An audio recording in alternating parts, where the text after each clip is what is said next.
अस्सलाम वालेकुम स्टूडेंट्स जी। आज हमारी जो डिस्कशन है वो है एक्रूवल्स एंड प्रीपेमेंट्स के हवाले से। हमारे दो लेक्चर्स होंगे जिनमें हम बात करेंगे एक्रूवल्स एंड प्रीपेमेंट्स के। आज के लेक्चर में हम डिस्कशन करेंगे एक्सपेंस साइड की और नेक्स्ट लेक्चर में हम बात करेंगे रेवेन्यू साइड की।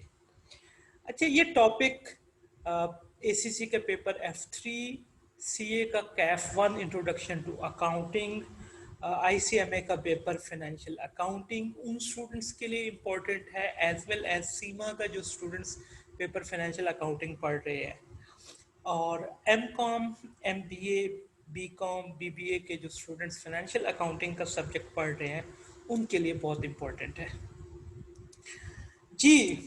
तो आज हमारी जो डिस्कशन स्टार्ट हो रही है वो सबसे पहले ये है कि एक्सपेंस साइड पे अगर हम देखेंगे, एक्सपेंसेस की बात करेंगे, तो एक हमारे पास होते हैं एक्रूड एक्सपेंसेस।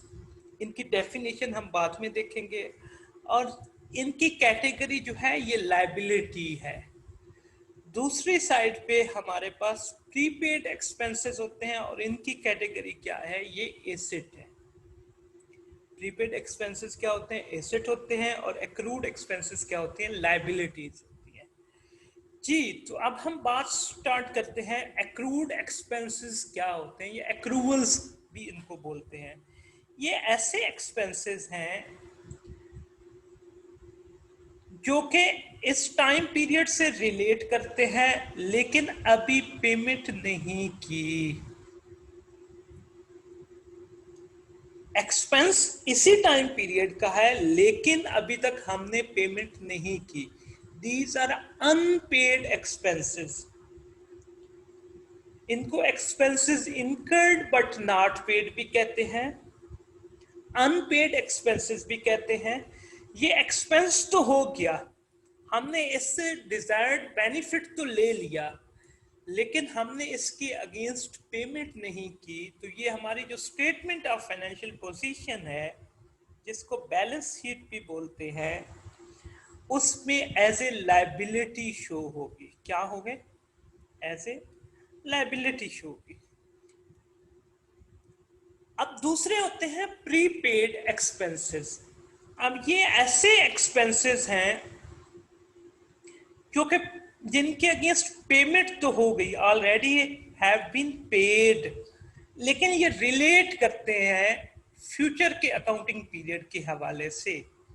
इट मींस इनके अगेंस्ट हमने बेनिफिट नहीं लिया, पेमेंट कर दी।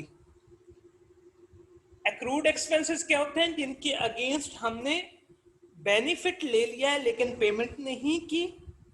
और प्रीपेड एक्सपेंसेस हैं जिनके अगेंस्ट पेमेंट कर दी है लेकिन बेनिफिट नहीं लिया, अब जो प्रीपेड एक्सपेंसेस होते हैं ये स्टेटमेंट ऑफ फाइनेंशियल पोजीशन या बैलेंस शीट में एज ए एसेट डिक्लेयर होते हैं। अब अगेन मैं रिपीट करता हूं कि एक्रूड एक्सपेंसेस ऐसे एक्सपेंसेस हैं जो इसी टाइम पीरियड से रिलेट करते हैं, एक्सपेंस हो चुका है लेकिन पेमेंट नहीं की। प्रीपेड एक्सपेंसेस ऐसे एक्सपेंसेस जिनकी अगेंस्ट पेमेंट कर दी है लेकिन वो रिलेट किससे करते हैं? फ्यूचर के अकाउंटिंग पीरियड से जी। अब इनकी जर्नल एंट्रीज, पहले हम बात करते हैं एक्रूड एक्सपेंसेस की जर्नल एंट्रीज क्या होती है। सबसे पहले अकाउंटिंग पीरियड के एंड पे हमने एक्सपेंस रिकग्नाइज कर लिया और साथ अपनी लायबिलिटी रिकग्नाइज कर ली। तो एंट्री क्या बनी? Expense account debit to accrued expense account credit. Formula वही है कि इंक्रीज इन एक्सपेंस डेबिट और इंक्रीज इन लायबिलिटी क्रेडिट। बाद में नेक्स्ट अकाउंटिंग पीरियड में जब पेमेंट की तो लायबिलिटी डिक्रीज हुई, तो एक्रूड एक्सपेंस हमने डेबिट कर दिया और कैश को क्रेडिट कर दिया। कैश एसेट डिक्रीज हुआ, क्रेडिट हो गया, एक्रूड एक्सपेंस लायबिलिटी डिक्रीज हुई तो डेबिट हो गया। फिर है प्रीपेमेंट्स। अब जब कैश पे किया तो हमने नॉर्मली क्या किया, एक्सपेंस इंक्रीज करके उसको डेबिट कर दिया, और कैश आपका एसेट डिक्रीज हुआ, क्रेडिट कर दिया, इसकी पेमेंट पहले हुई है। अकाउंटिंग पीरियड के एंड पे हमने देखा जी कि ये तो पेमेंट तो हमने कर दी थी, लेकिन ये पेमेंट किसके रिलेट है, फ्यूचर अकाउंटिंग पीरियड की, अभी हमारा एक्सपेंस नहीं हुआ, तो एक्सपेंस को डी रिकग्नाइज करेंगे, जो पहले हमने एक्सपेंस इंक्रीज करके डेबिट कर दिया था, तो डिक्रीज इन एक्सपेंस के तौर पे क्रेडिट कर दिया एक्सपेंस के अकाउंट को, और एसेट अकाउंट बना लिया, क्योंकि एसेट कौन सा होता है, जिससे फ्यूचर में इकोनॉमिक बेनिफिट लेना है, तो prepaid expense as a asset account, increase in asset हमने डेबिट कर दिया। तो ये तो 4 जर्नल एंट्रीज थी।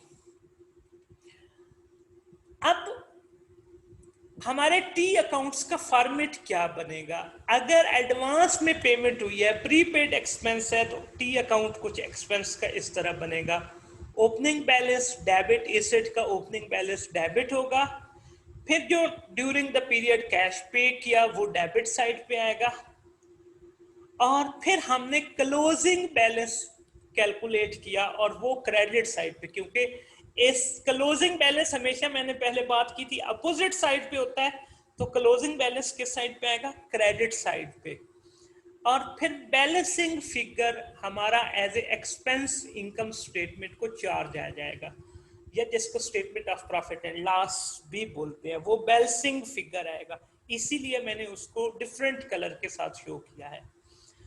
और अगर हमारा डिलेड पेमेंट है, एक्रूड एक्सपेंस है, लायबिलिटी है, तो फिर हमारा अकाउंट एक्सपेंस का कैसे बनेगा, ओपनिंग बैलेंस जो है वो डेबिट साइड, क्रेडिट साइड पे लायबिलिटी का बैलेंस क्रेडिट साइड पे शो हो जाएगा, फिर जो हमने cash paid during the period किया वो डेबिट साइड पे शो होगा, उसके बाद लायबिलिटी का क्लोजिंग बैलेंस डेबिट साइड पे शो होगा, क्योंकि क्लोजिंग बैलेंस जैसे मैंने पहले बोला अपोजिट साइड पे शो होता है, तो लायबिलिटी का बैलेंस कौन सा होता है, क्रेडिट, और एसेट का बैलेंस कौन सा होता है, डेबिट, तो इसलिए हमने closing balance of liability debit side पे शो कर दिया, और statement of profit and loss का फिगर जो है वो बैलेंसिंग चार्ज आ जाएगा। तो ये फॉर्मेट है उन एंट्रीज की बेस के ऊपर, जब हमने उनकी पोस्टिंग की तो हमारे टी अकाउंट्स की कुछ इस तरह शेप बनेगी।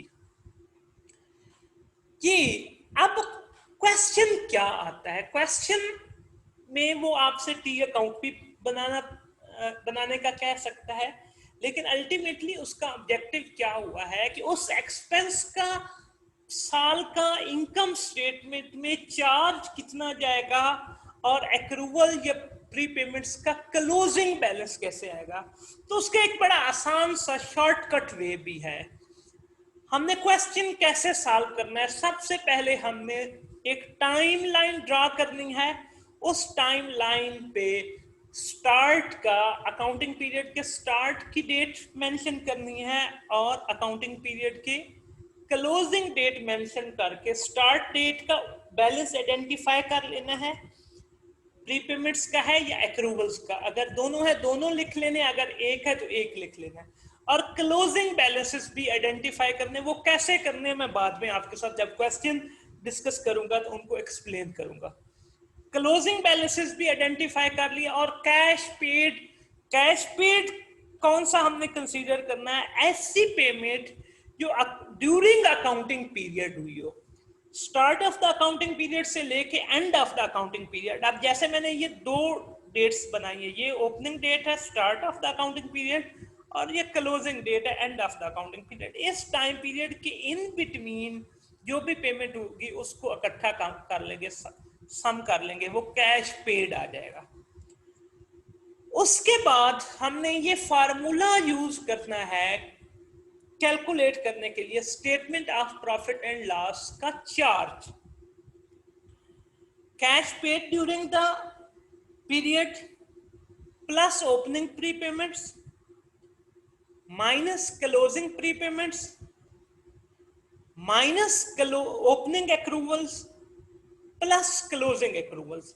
अब ये अल्टरनेटिव है टी अकाउंट का। इसके बाद जो फिगर हमारे पास आएगा वो हमारा इनकम स्टेटमेंट का चार्ज आ जाएगा। तो वो पूछता हमारे से क्या है, एक इनकम स्टेटमेंट का चार्ज जो हमने ये नेट फिगर लिया, दूसरा यहाँ पे क्लोजिंग बैलेंस जो ऑलरेडी हमने कैलकुलेट कर लिए। क्लोजिंग एक्रूवल्स हो सकती है, क्लोजिंग प्रीपेमेंट्स हो सकती है, या वो कह सकता है कि एसएफपी में स्टेटमेंट ऑफ फाइनेंशियल पोजीशन में कौन सा फिगर जाएगा। तो ये सारा काम इसमें एक्रूवल और प्रीपेमेंट्स में सबसे इंपॉर्टेंट है डेट्स को आइडेंटिफाई करना। अगर आप डेट्स सही तरीके से आइडेंटिफाई कर लेते हैं तो क्वेश्चन बड़े आसान तरीके से आप हल कर लेते हैं। जी स्टार्ट करते हैं, ये इसके इफेक्ट्स की डिस्कशन करते हैं कि एक्रूवल्स के अगर एक्रूड एक्सपेंस है तो उसका क्या इम्पैक्ट होगा। एक्सपेंस आपका एक्रूड एक्सपेंस से इंक्रीज कर जाएगा। प्रॉफिट, क्योंकि एक्सपेंस इंक्रीज किया तो प्रॉफिट आपका डिक्रीज करेगा।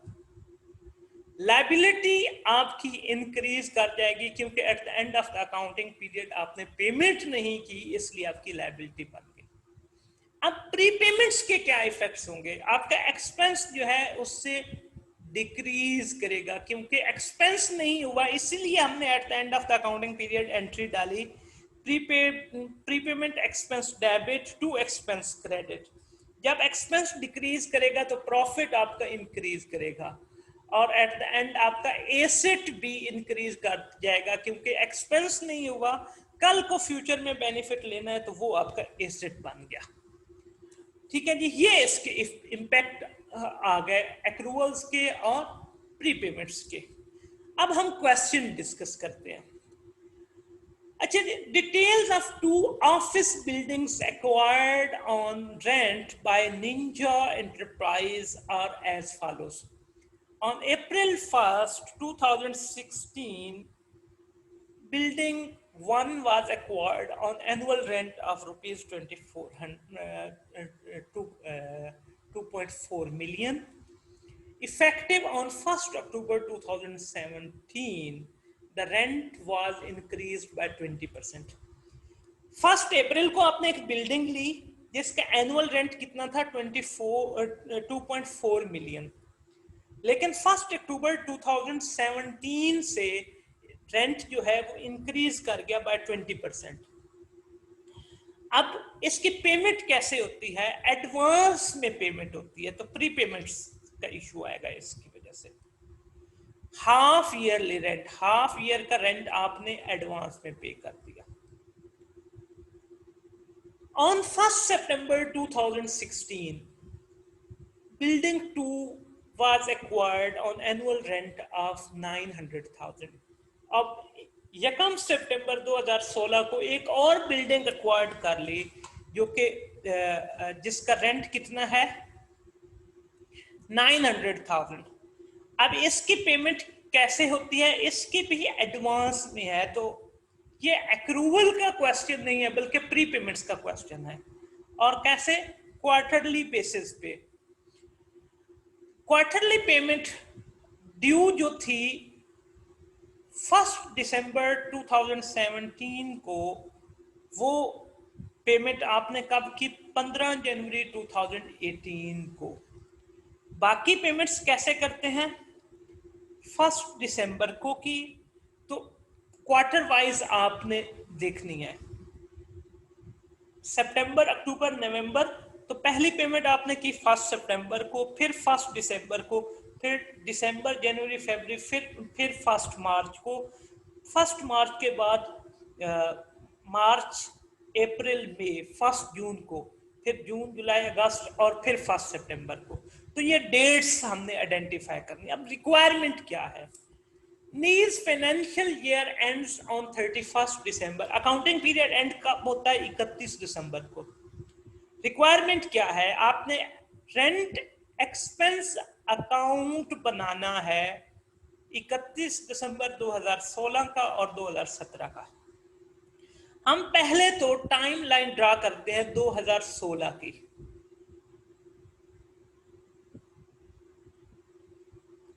और उससे 2016 का टी अकाउंट बनाते हैं।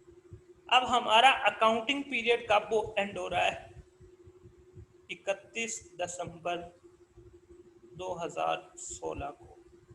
इट मींस ये स्टार्ट कब हुआ था? 1 जनवरी 2016 को। अब गौर से सुनिएगा, ये पहले साल की 2016 की हमने टाइमलाइन ड्रा की है। बिल्डिंग 1 की अगर हम बात करें, B1, अब ये हमने 1 अप्रैल 2016 को रेंट पे ली। किस डेट को? यहां से आके जनवरी फरवरी मार्च गुजर गया और 1 अप्रैल को 2016 को रेंट पे ली और हमने हाफ ईयर की पेमेंट कर दी। तो 2.4 मिलियन डिवाइडेड बाय 12 टाइम्स 6, 12,000 या 1.2 मिलियन की हमने कैश की पेमेंट की। किस डेट को? 1 अप्रैल को। मैं अगेन ये थोड़ा सा चेंज कर रहा हूँ साइन, ये स्टार्ट डेट है और ये एंड डेट है। अब इसके बाद ये पेमेंट पहली कर दी, अप्रैल मई जून जुलाई अगस्त सितंबर, 6 माह गुजर गए। 1 अक्टूबर को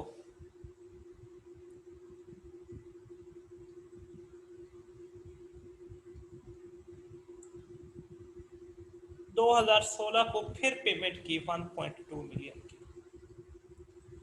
अब एक बात याद रखिएगा, जब प्री पेमेंट होगी तो ये फॉरवर्ड टाइम पीरियड को कवर करेगी।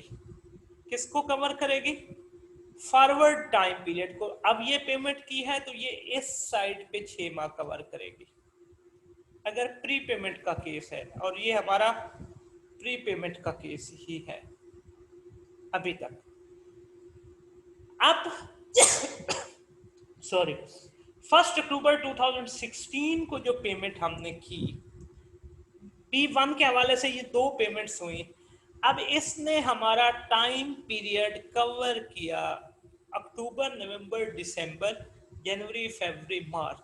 तो 31 दिसंबर को 3 माह की जनवरी फरवरी मार्च की प्री पेमेंट थी। तो क्लोजिंग प्री पेमेंट का फिगर कैलकुलेट किया, वो कितना आया? 1.2 मिलियन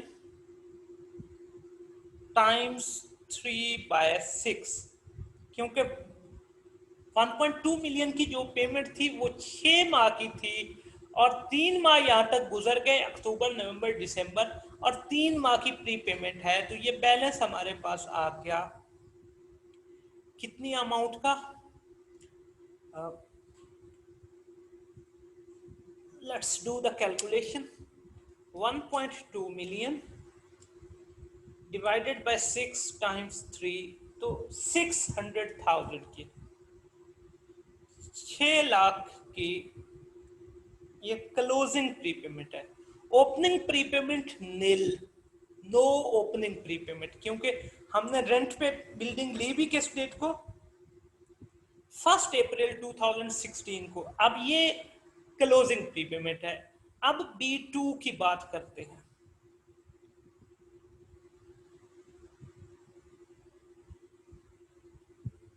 B2, अब ये हमने किस डेट को ली? 1 सितंबर 2016, यहां पे डेट 1 सितंबर 2016, और इसका एनुअल रेंट है 900,000 और 3 माह का क्वार्टरली पे किया।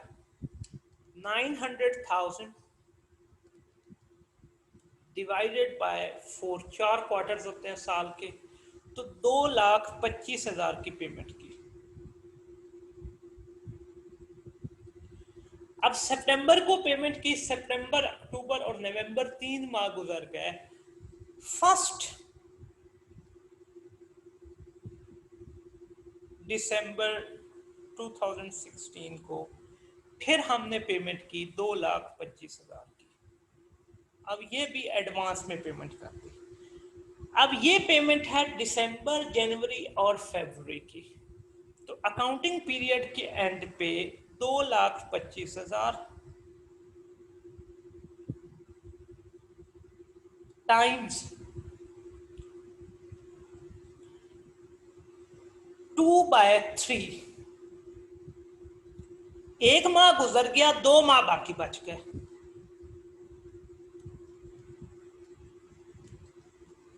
1,50,000 की ये भी प्री पेमेंट है। अब ये दोनों क्या हैं, ये वाला फिगर और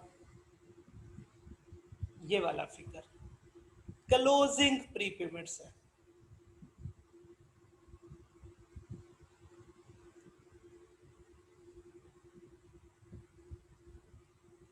अब ओपनिंग बैलेंस इस डेट पे नहीं है क्योंकि इस डेट के बाद हमने ये बिल्डिंग रेंट पे ली। अब हम इस डाटा से क्या करेंगे, 2016 का टी अकाउंट बना लेंगे। तो ये हमारे पास रेंट अकाउंट आ गया।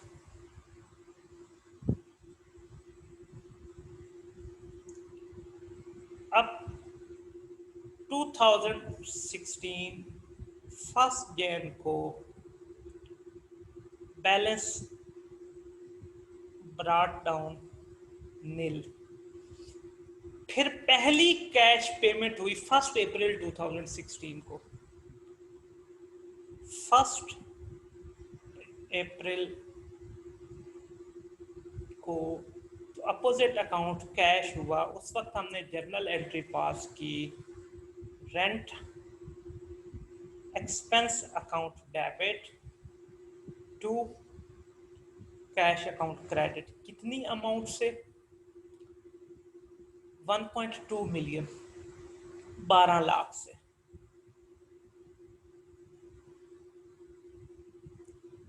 ये 1 अप्रैल को की। उसके बाद 1 सितंबर को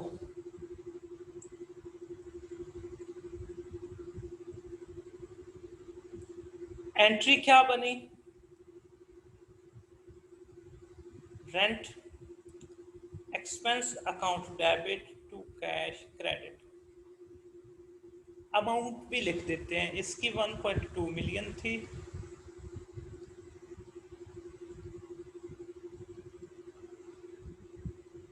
और ये है 2,25,000।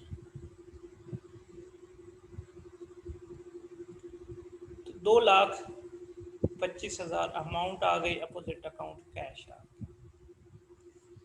उसके बाद हमारी पेमेंट हुई 1 अक्टूबर को। तो अगर टाइमलाइन आपने ठीक ड्रॉ कर लिया है तो बहुत काम आसान हो जाएगा। 1 सितंबर के बाद 1 अक्टूबर को एंट्री बनी, rent expense account debit to cash account credit. Amount कितनी है, 1.2 मिलियन की, 12 लाख।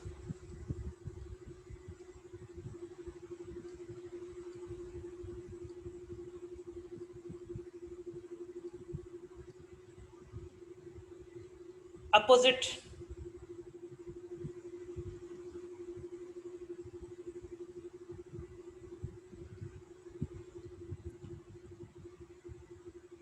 अकाउंट कैश आ गया, पोस्टिंग कर दी रेंट के अकाउंट में। अब इसके बाद हमने 1 दिसंबर को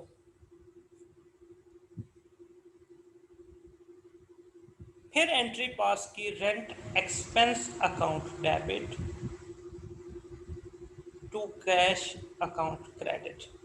अमाउंट कितनी है, 2,25,000 की।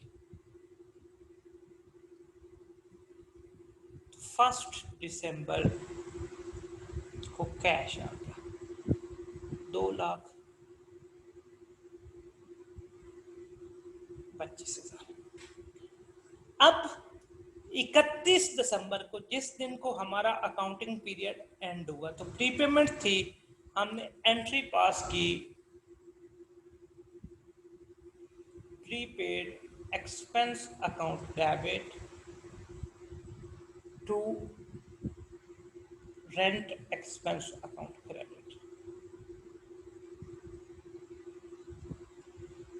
अब ये दोनों अमाउंट्स को हम ऐड कर लेंगे, 6 लाख और 1,50,000। सेपरेट सेपरेट भी शो कर सकते हैं, B1 का सेपरेट, B2 का सेपरेट, इकट्ठा भी शो कर सकते हैं। तो 7,50,000 से हमने ये एंट्री पास कर दी।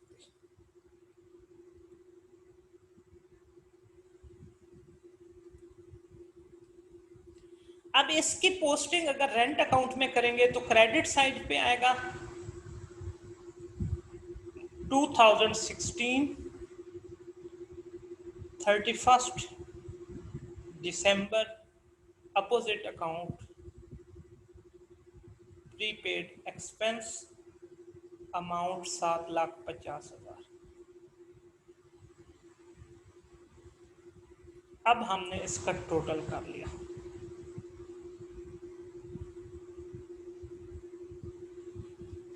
डेबिट साइड का टोटल किया तो 2,25 प्लस 2,25 4,50 ये हो गया, और 2.4 मिलियन का वो बैलेंस आ गया, तो 2.850 मिलियन का फिगर आ गया।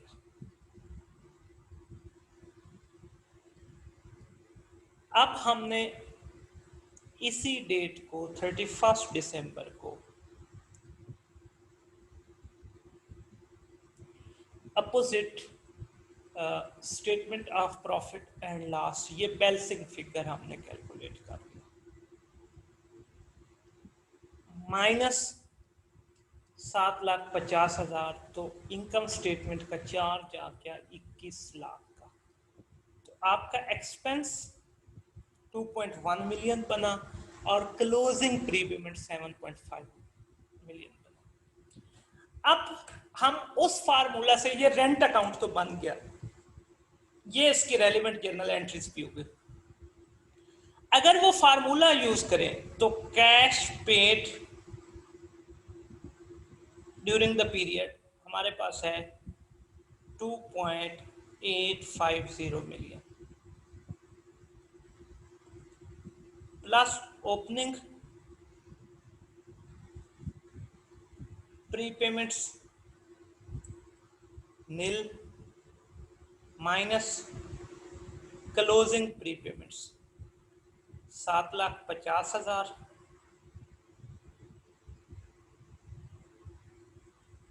माइनस ओपनिंग एक्रूवल्स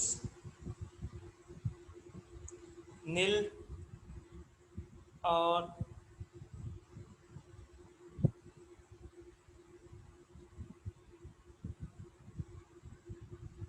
प्लस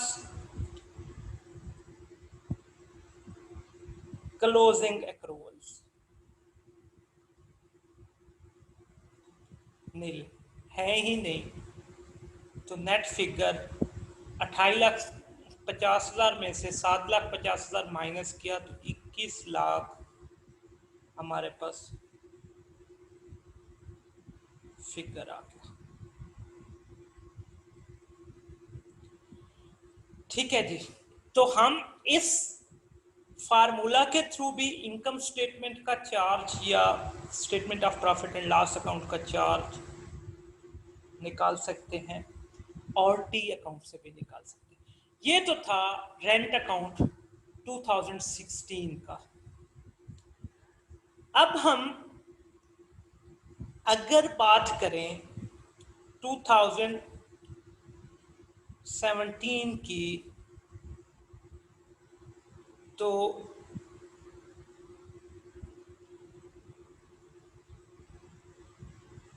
हम फर्दर उसकी टाइमलाइन ड्रा करेंगे और फिर टी अकाउंट बनाएंगे। अब देखें, एक अकाउंटिंग पीरियड का जो क्लोजिंग बैलेंस है वो क्या है, दूसरे अकाउंटिंग पीरियड का ओपनिंग बैलेंस। मैं अगर इधर नीचे ही 2000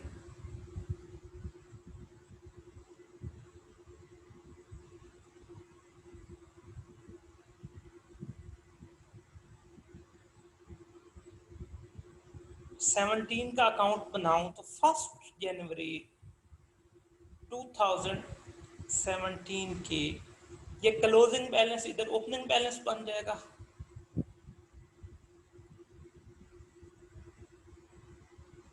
प्रीपेड एक्सपेंस आ जाएगा 7,50,000, क्योंकि ये रियल बैलेंस है, ये फॉरवर्ड हो जाएगा। अब हम जाके टाइम लाइंस बना लेते हैं 2017 की। अगर मैं सारी इंक यहाँ से अरेज कर दूं और नए सिरे से टाइम लाइन बनाऊं, ये 1 जनवरी 2017 है। अब जो पिछले साल का क्लोजिंग बैलेंस था, इधर ओपनिंग बैलेंस आ गया 7,50,000 का। 7,50,000 का, जिसकी बाइफिकेशन कुछ इस तरह थी।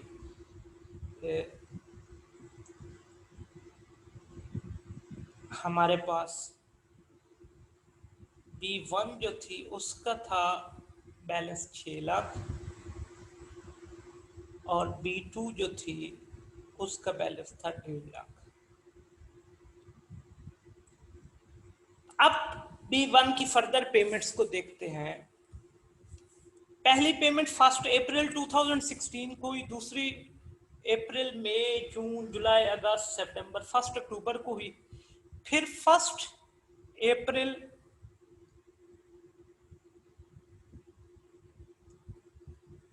2017 को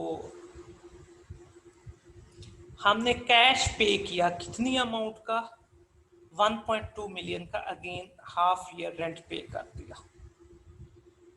अब उसने कहा कि 1 अक्टूबर 2017 को, 1 अक्टूबर 2017 को ये रेंट 20% से इंक्रीज कर गया। तो 2.4 मिलियन टाइम्स 1.2, 1 फॉर 100%, 0.2 जो 20% इंक्रीज हो गया, तो ये रेंट बन गया 28,80,000 साल का। अब इसको 2 पे डिवाइड किया तो हाफ ईयर का रेंट आ गया 14,40,000। इसकी कैलकुलेशन मैं इधर ऊपर शो कर रहा हूं। पहले हमारा रेंट था 24 लाख साल का,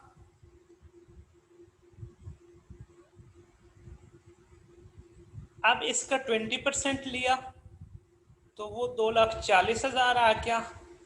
वो 4,80,000 आ गया, 480,000।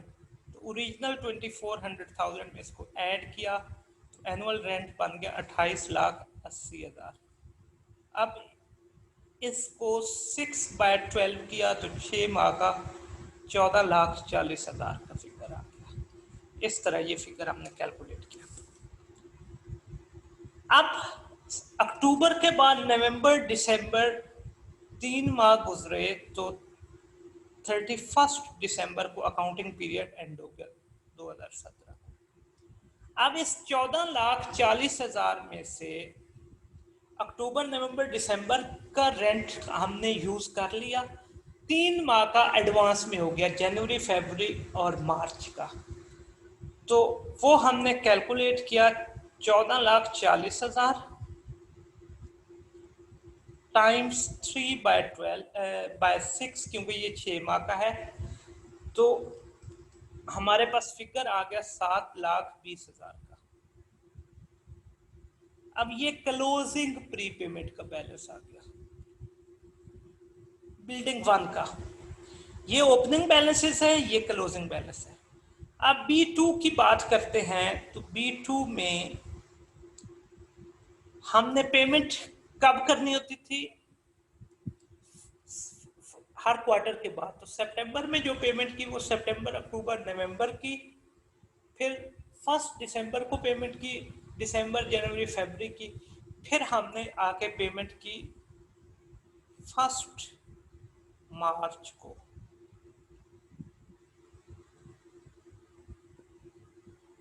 अब क्वार्टरली पेमेंट कितनी है? 900,000 डिवाइडेड बाय 4, 2,25,000 की। अब 1 मार्च के बाद मार्च, अप्रैल, मई 3 माह गुजरे। 1 जून को पेमेंट की 2,25,000 की। अब ये जून, जुलाई, अगस्त 3 माह की हो गई। फिर जून, जुलाई, अगस्त, 1 सितंबर को पेमेंट की।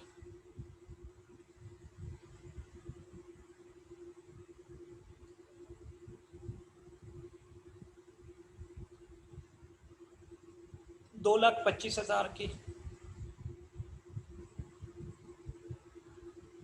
अब इसके बाद हमने पेमेंट करनी थी सितंबर, अक्टूबर, नवंबर गुजर गया। सितंबर, अक्टूबर और नवंबर। 1 दिसंबर को यहाँ पे पेमेंट करनी थी, क्योंकि नॉर्मल इन पैटर्न क्या था कि हम एडवांस में पे करते थे, लेकिन 1 दिसंबर को हम 2017 को ये पेमेंट ना कर सके।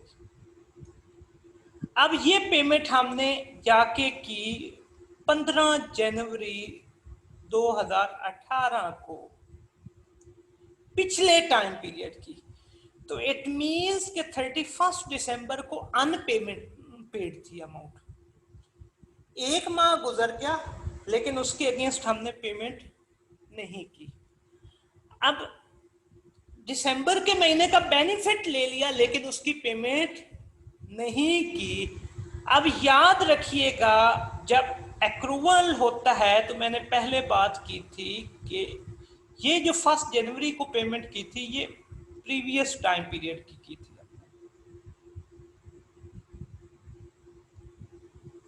किस टाइम पीरियड की थी?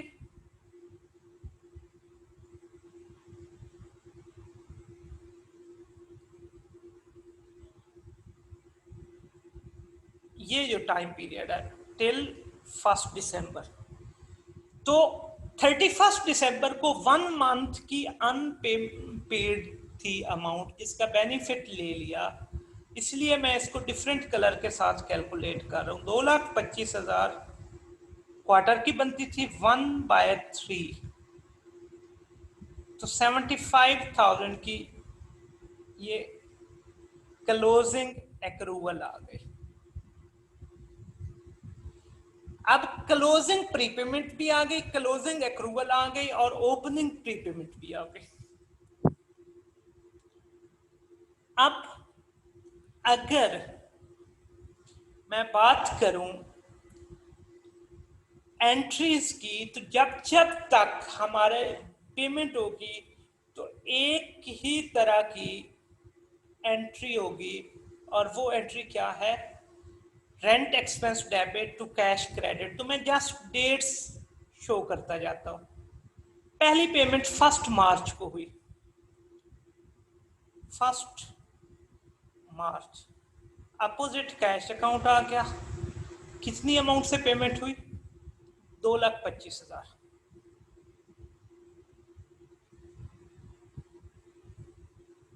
फिर पेमेंट हुई 1 अप्रैल को।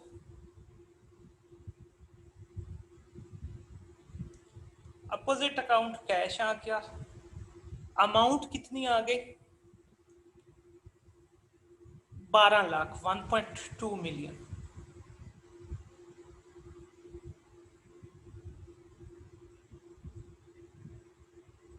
फिर 1 अप्रैल के बाद 1 जून को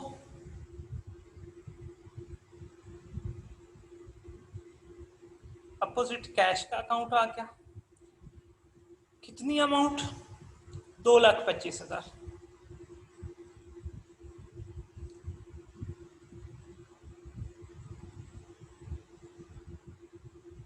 फिर 1 जून के बाद 1 सितंबर को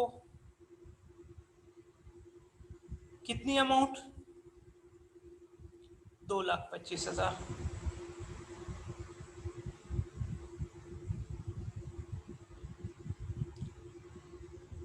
फिर पेमेंट हुई हमारी 1 अक्टूबर को 14,40,000 की।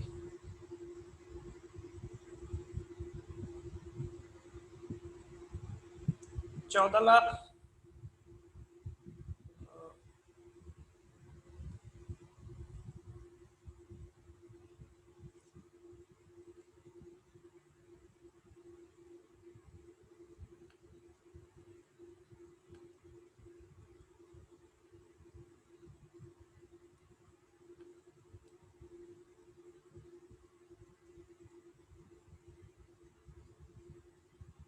sorry for inconvenience।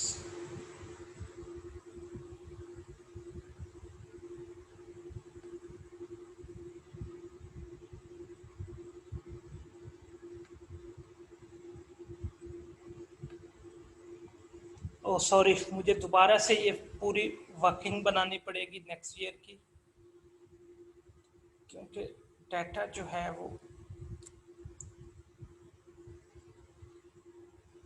अरेज हो गया। तो 1 जनवरी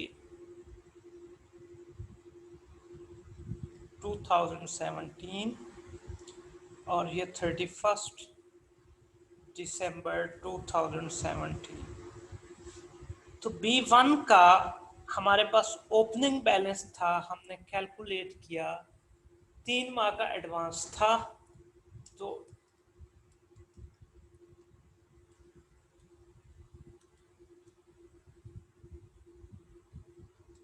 ₹6,00,000। तो 6,00,000 की ओपनिंग प्रीपेमेंट थी,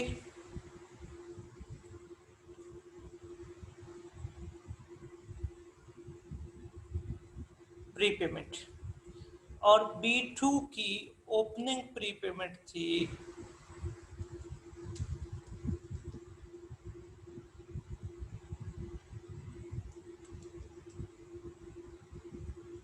1,50,000 की।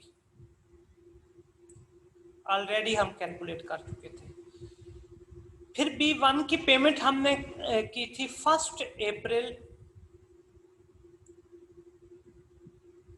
2017 को। तो कितनी अमाउंट की थी हमने, 1.2 मिलियन। फिर इसके बाद 1 अक्टूबर को इंक्रीज कर गई थी पेमेंट 20% से, तो हमारी पेमेंट बनी थी 14,40,000।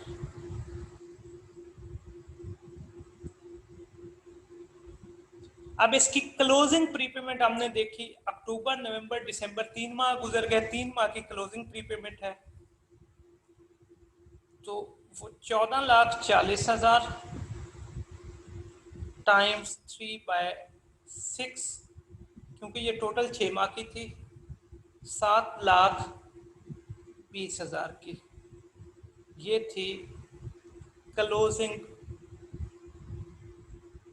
प्रीपेमेंट। अब B2 की पेमेंट होती थी सितंबर की हुई, सितंबर अक्टूबर नवंबर, फिर 1 दिसंबर को हुई, दिसंबर जनवरी फरवरी, फिर 1 मार्च 2017 को पेमेंट हुई। तो 1 मार्च।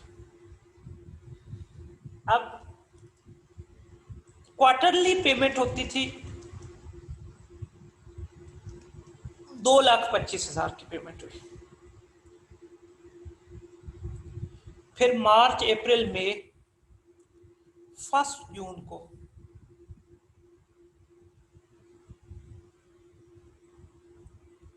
2,25,000 की पेमेंट हुई। फिर जून जुलाई अगस्त गुजर गया, 1 सितंबर को पेमेंट हुई।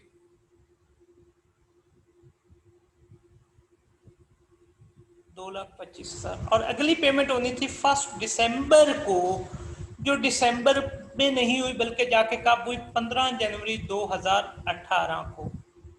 यहाँ पे 15th ऑफ जैन 2018 को पेमेंट की, तो इट मींस 31 दिसंबर 2017 को अनपेड था। दिसंबर के महीने का बेनिफिट ले लिया था लेकिन पेमेंट नहीं की थी, तो 2,25,000 रुपये 1/3, तो 75,000 की हमारी थी क्लोजिंग एक्रूवल। जी, तो हमारे पास ओपनिंग प्रीपेमेंट्स भी आ गई, कैश पेड भी सारा आ गया, क्लोजिंग प्रीपेमेंट और क्लोजिंग एक्रूवल भी आ गए। तो अब हम अपना ये रेंट अकाउंट बना लेते हैं नेक्स्ट ईयर का। अब 2017 है, 1 जैन को opening prepayment balance brought down हुआ। टोटल कितना था, 7,50,000 का। सेपरेट भी शो कर सकते हैं, इकट्ठा भी शो कर सकते हैं। पिछले साल का क्लोजिंग, इस साल का ओपनिंग आ गया। फिर पेमेंट्स जैसे जैसे करते गए हमने एंट्री पास की, rent expense debit to cash credit, उसकी पोस्टिंग करते जाते हैं। पहली पेमेंट की हमने 1 मार्च को,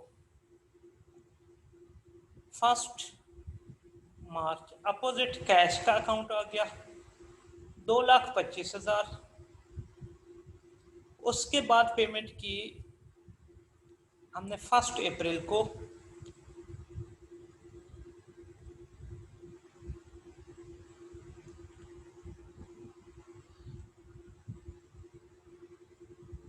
अपोजिट कैश आ गया, अमाउंट 1.2 मिलियन, 12 लाख। फिर मार्च के बाद हमने, अप्रैल के बाद 1 जून को पेमेंट की, अपोजिट अकाउंट कैश आ गया 2,25,000 का। फिर हमने 1 सितंबर को पेमेंट की, अपोजिट कैश आ गया 2,25,000 के। अब इसके बाद 1 अक्टूबर को पेमेंट की गई, अपोजिट कैश आ गया 14,40,000 का। फिर 2017 के एंड पे हमारे पास क्लोजिंग प्रीपेमेंट आ गई। तो क्लोजिंग बैलेंस हमेशा अपोजिट साइड पे लिखते हैं। तो 31 दिसंबर को क्लोजिंग प्रीपेमेंट आ गई 7,20,000 की, और इसकी हमने एंट्री डाली 31 दिसंबर को, prepaid expense account debit to rent expense account credit 7,20,000 से। इसकी हमने जस्ट पोस्टिंग की, यहाँ पे आ गया।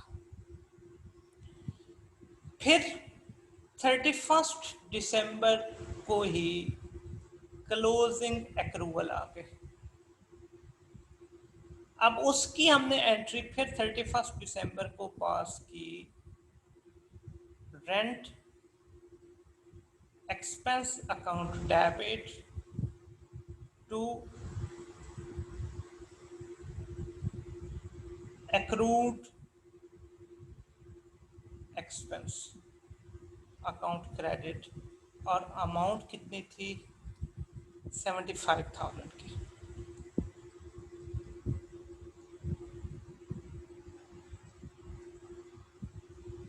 जी, तो ये 75,000 की अमाउंट शो हो गई। अब हमने सारी जर्नल एंट्रीज पास कर ली, तो अब हम क्या करेंगे, बैलेंस आउट करेंगे।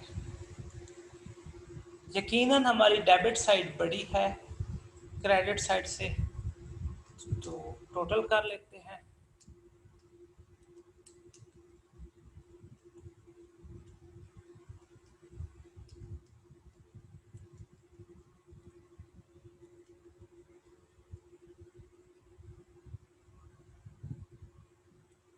₹41,40,000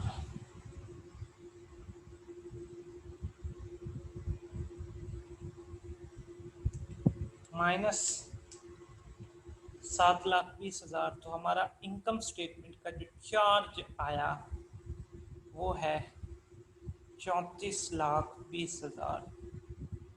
ये हमारा 31 दिसंबर को opposite statement of profit and loss balancing figure आ गया जी। अगर वो फार्मूला यूज करें तो cash paid during the period हमारा है 33,90,000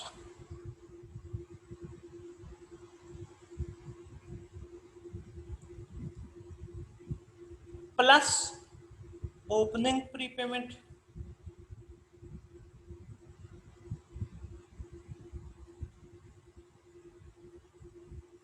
माइनस क्लोजिंग प्रीपेमेंट 7,20,000 की माइनस कर दे, माइनस ओपनिंग एक्रूवल नील है, प्लस क्लोजिंग एक्रूवल 75,000 के। अब इसका नेट रिजल्ट ले लेते हैं। +750 माइनस 720 प्लस 75, तो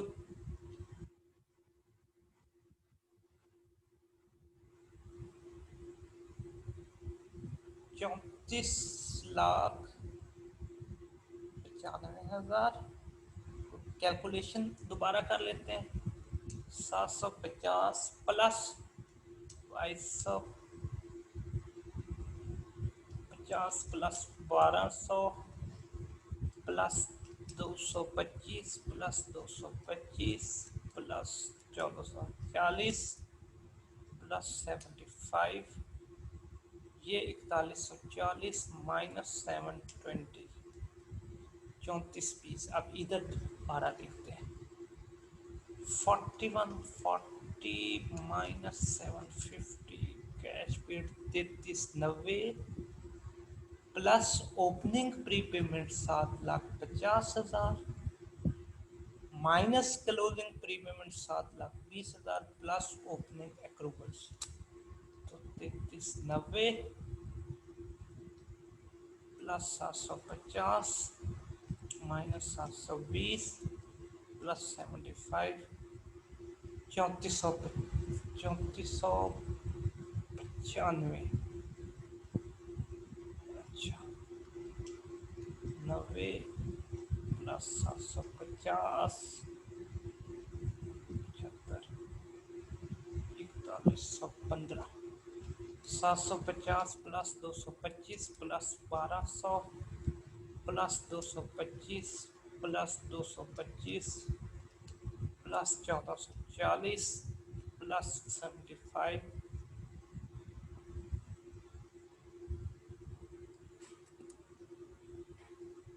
4140।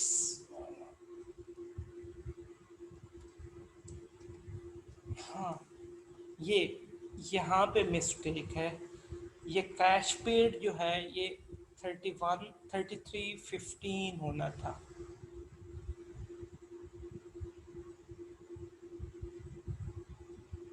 $33.15 कैश पेड का फिगर था, ये गलत कैलकुलेट हुआ, सॉरी।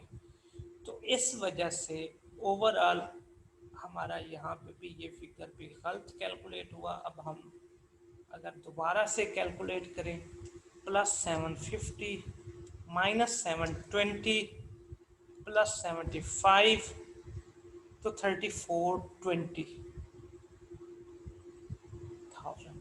तो ये सेम फिगर आ गया in statement of profit and loss account का चार्ज। तो इस फार्मूला से भी कैलकुलेट कर सकते हैं और टी अकाउंट से भी कैलकुलेट कर सकते हैं जी। तो ये था हमारा पहला क्वेश्चन। अब हम बात करते हैं दूसरे क्वेश्चन की कि बिल्डिंग का एनुअल रेंट है 36 लाख जो कि पेएबल है क्वार्टरली इन एडवांस। तो एक्रूवल नहीं है बल्कि प्री पेमेंट है। किस किस डेट को? 1 फरवरी को, 1 मई को, 1 अगस्त और 1 नवंबर को। अच्छा जी, रेंट जो है 1 अगस्त 2018 से इंक्रीज कर गया। अब उसने कहा क्या कि इनकम स्टेटमेंट का चार्ज क्या है, statement of profit and loss account का चार्ज क्या है और एसएफपी का बैलेंस क्या है। तो हम सबसे पहले तो अपनी लाइन ड्रा करेंगे।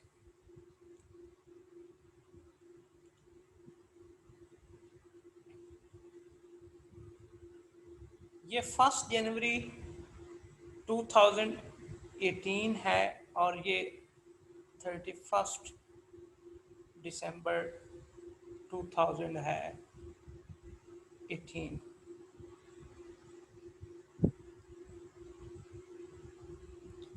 अब देखें 1 फरवरी, 1 मई, 1 अगस्त एंड 1 नवंबर ईच ईयर। अब पिछले साल 1 नवंबर में 1 नवंबर 2017 को पेमेंट की गई। ये मैं डिफरेंट कलर के साथ इसलिए शो कर रहा हूं क्योंकि हमारे अकाउंटिंग पीरियड जो हमारा रेलिवेंट है उससे बाहर की पेमेंट है। तो वो पेमेंट हमने की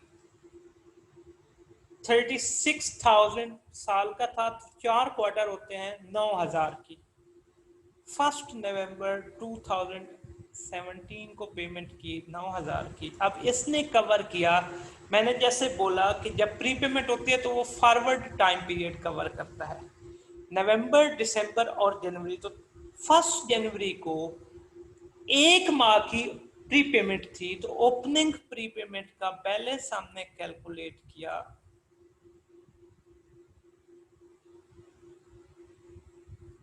ओपनिंग प्री पेमेंट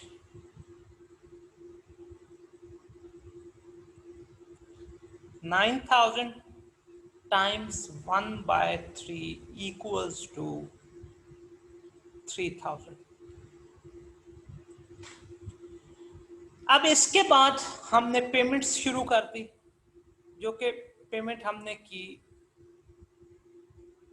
1 फरवरी को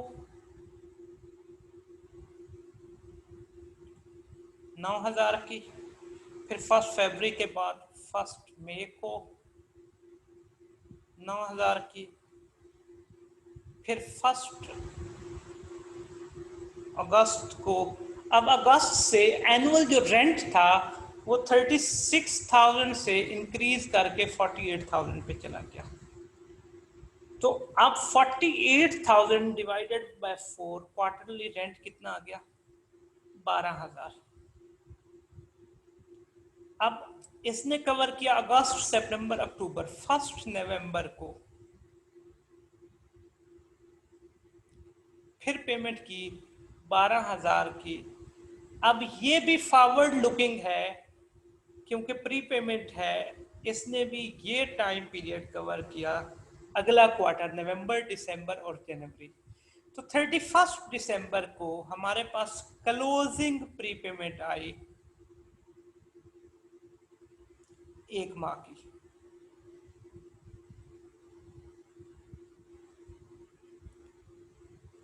$12,000 टाइम्स 1/3 इज इक्वल टू 4,000। अब एक आंसर तो हमारा यहीं से मिल गया कि figure to be included in statement of financial position at 31 दिसंबर, क्लोजिंग प्री पेमेंट 4,000 की। अब हम चार्ज ऑफ द ईयर कर लेते हैं। कैश पेड फार्मूला लगा लिया, ऐड कर ले। 9,000 जो ड्यूरिंग द टाइम पीरियड हुई, प्लस 9,000 प्लस 12,000 प्लस 12,000, 42,000 का कैश पेड हुआ।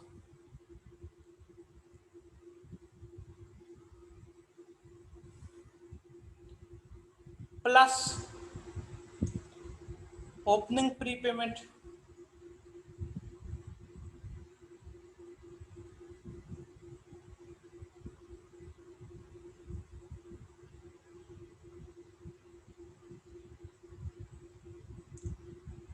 $9,000 की, माइनस क्लोजिंग प्रीपेमेंट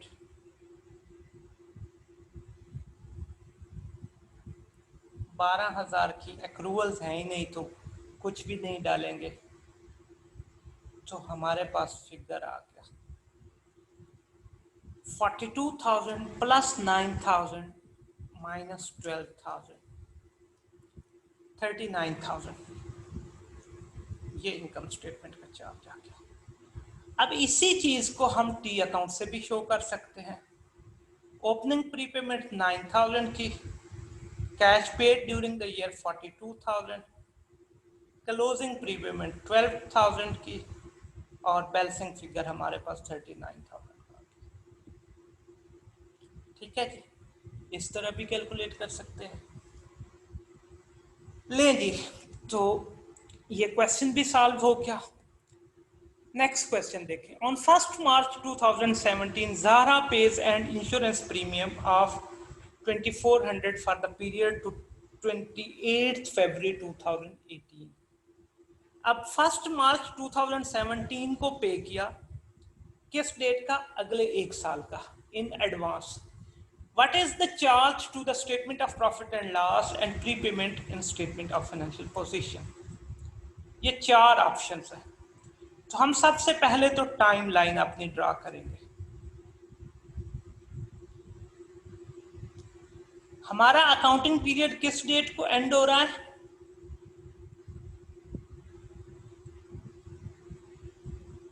31 अक्टूबर 2017 को।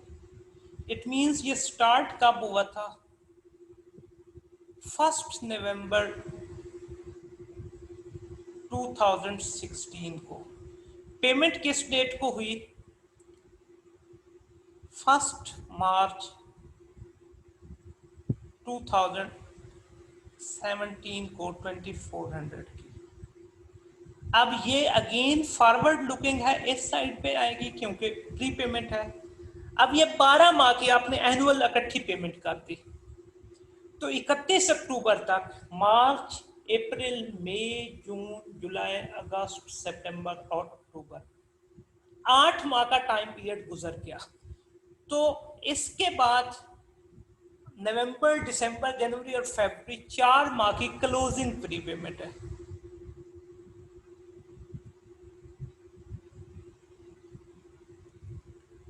तो 2400 टाइम्स 4/12, क्योंकि ये 2400 पूरे साल का है, तो 2400 टाइम्स 4 डिवाइडेड बाय 12, 800 की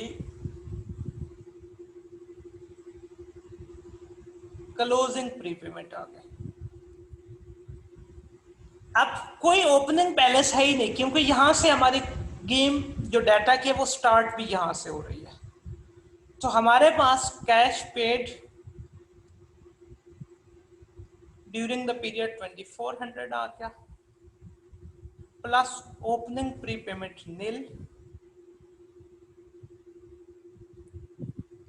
माइनस क्लोजिंग प्रीपेमेंट 800 की, और कोई अक्रूवल है ही नहीं। अगर अक्रूवल होते तो माइनस ओपनिंग अक्रूवल करते और प्लस क्लोजिंग अक्रूवल करते, है ही नहीं। इसको माइनस कर देंगे, तो 2400 में से 800 माइनस किया तो 1600। अब क्लोजिंग प्रीपेमेंट 800 की और इनकम स्टेटमेंट का चार्ज 1600 का। Charge of income statement 1600 and prepayment 800, option B. जी, ज़ाहरा determine at year end that salaries paid during the year include 10,000 in advance. What is the correct year end adjustment for advance salary? अब accounting period के and पे हमें ये पता चला कि पहले जितनी भी सैलरीज पे की थी उसमें से 10,000 की एडवांस सैलरी पे हो गई, तो उसकी हमने एंट्री पास करनी है prepaid salary debit to salary expense account credit 10,000 से। अब ये ऑप्शन है एडवांस सैलरीज डेबिट, उसने प्रीपेड की बजाय नाम क्या यूज कर लिया, एडवांस सैलरी डेबिट, और सैलरी एक्सपेंस अकाउंट क्रेडिट।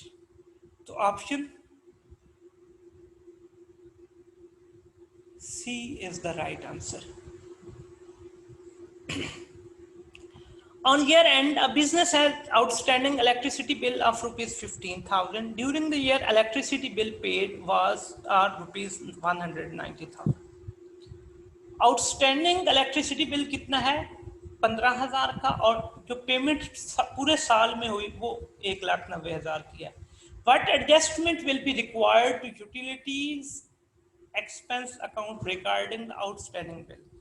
सिर्फ किसका पूछ रहा है, इस आउटस्टैंडिंग बिल। आउटस्टैंडिंग बिल कौन सा होता है, एक्रूड। इसके लिए एक और वर्ड भी यूज होता है, पेड इन एरियर। आउटस्टैंडिंग है, एक्सपेंस हो गया और हमने पेमेंट नहीं की, तो उसकी जर्नल एंट्री क्या बनेगी, electricity bill expense account debit, बल्कि उसके लिए वो वर्ड क्या यूज कर रहा है, utilities expense. Utilities expense account debit to accrued utilities expense credit। Liability increase हो गई, क्रेडिट कर ली 15,000 की अमाउंट से। अब वो सिर्फ इसके हवाले से कि यूटिलिटीज एक्सपेंस के अकाउंट को हमने क्या करना है, डेबिट करना है। कितनी अमाउंट से, 15,000 से। Option B is the right answer. तो ये क्वेश्चन की रिक्वायरमेंट पढ़ना बहुत जरूरी है। Zara determined at year end that salaries paid during the year include rupees 10,000 in advance। 10,000 की एडवांस में पेमेंट हुई। अब इसकी करेक्ट एंट्री जो एडवांस सैलरी की है eight the end of the accounting period वो बताएं। अब इसका क्या हमने करना है, एडवांस